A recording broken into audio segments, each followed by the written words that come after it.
ஏன் அந்த வலை வேணாடா.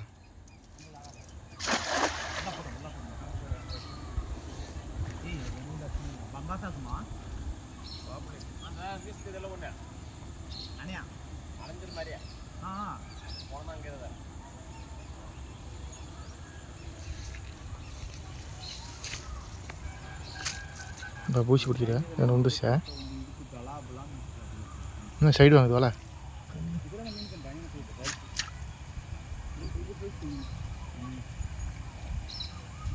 மீன் மீன் மீன் டேம் கண்ட 1/2 கிலோ. மேலே போய் போடுறோம் புட்றா மீனை பிடிக்க முடியுதா பாருங்க முதல்ல உன்னால.